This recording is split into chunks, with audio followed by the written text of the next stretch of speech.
She is the 22-year-old actress, equally deadly with both bow and arrow and ironically cocked eyebrow. Jennifer Lawrence now has a second Academy Awards nomination to go with her Hunger Games blockbuster cred, so it's fair to say she's firmly on the A-list now, but you might be surprised at how long she hopes to stay there. ABC's Chris Conley got to know her in our series, Oscar Confidential. When Jennifer Lawrence won Best Actress at the SAG Awards, she thanked her family, her director, her fellow cast members, and honcho Harvey Weinstein. Then I went home. I always go home. Well, I stopped at Harvey Weinstein's party for a little bit, got my parents drunk, and then I left and went home. Just 22, with 2 Best Actress nominations already on her resume, she's got Hollywood buzzing with delight. Jennifer, one time right here! Both at her grit to glam range, He's harassing me! and at her refreshingly unspoiled self-image. I just have a very weird job, and if I just remind myself of that it's nothing more than that, then I don't start, I think, thinking that it's more dramatic. How'd you lose your job? Having sex with everybody in the office. Oscar nominated this year for director David O. Russell's Silver Linings Playbook. She takes what could have been a rom-com stock character, the manic pixie dream girl, and fills her off-kilter widow with vivid, captivating emotion. On the dance floor with Bradley Cooper, or toe-to-toe with this guy. Ever since he was with you, You think that I'm why today's happened? That's right, you are why today's I'm the reason why today happened. What's it like when you're on set and you have to stare into Robert De Niro's eyes and tell him off?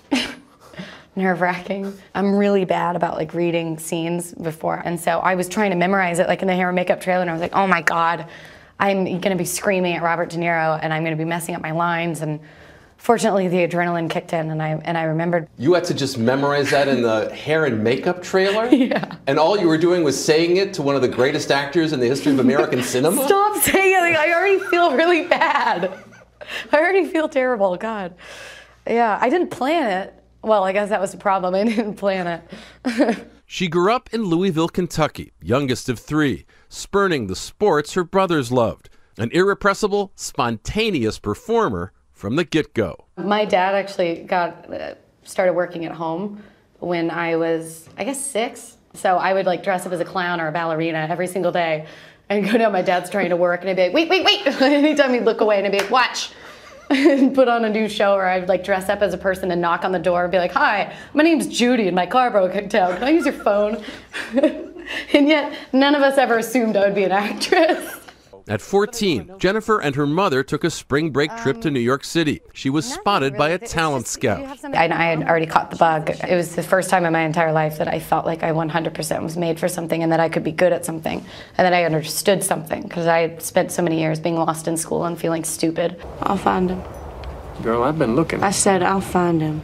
Her big break came in 2010 with this underdog indie film, playing an ever-resourceful teen amid meth and menace on a hardscrabble Ozark landscape.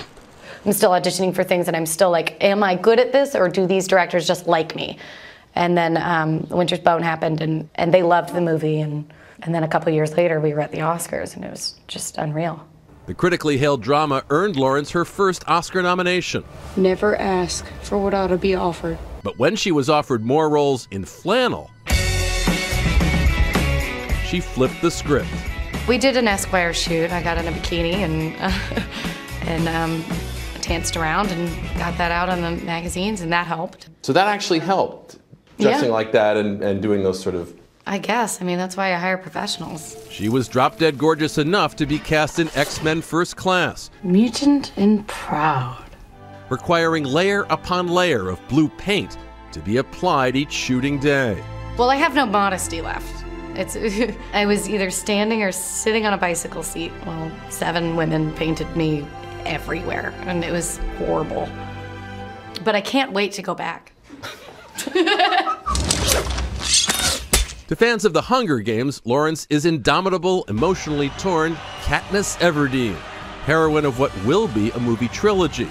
Yet after being cast in the role, she nearly didn't do it. Because of the size of it and because of Twilight, I knew what to expect. I think with the poor Twilight actors, they had no idea what they were getting themselves into. I was afraid of my life changing. I had a wonderful life, and I had this imaginary made-up future of myself where I would be a soccer mom driving a minivan and raise a normal family. I couldn't see that future if I said yes to these movies. It was difficult, and it took 3 days, but I've never once regretted saying yes to the Hunger Games, which is odd because I expected to. A $400 million blow-out-the-doors smash. The film's success reshaped not just her own life, but those of her loved ones. Her mother, for one. God bless her. She texts me almost every night. Are you home? Are you okay? But we don't see you get carried home from a club in this neighborhood. No, you'll never see that. Because I don't like it. I just don't like clubs. And I don't have the stomach for getting really wasted. 4 drinks, I'm barfing. I don't know what it is. My brothers are really ashamed of me. When she does venture out to a soiree, acting royalty leaves her slack-jawed. Yeah, I saw Meryl Streep at a party one time, and somebody was about to introduce me to Bill Maher, and so he was reaching his hand, and I literally put my hand in his face and looked at Meryl Streep and go, "Not now, Bill!" And I just stared at her all night and followed her around and drank and stared at her like a creep. Sorry. But as Oscar night awaits, it's her fellow nominees looking up to her.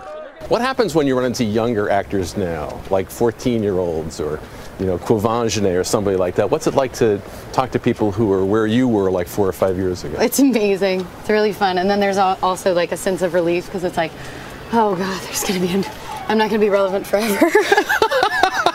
I'm Chris Connolly for Nightline in Los Angeles. You'll be relevant for a while. Hate to break it to you. Thanks to Chris Connolly. You can watch the Oscars right here on ABC next Sunday, February 24th. See how that works out.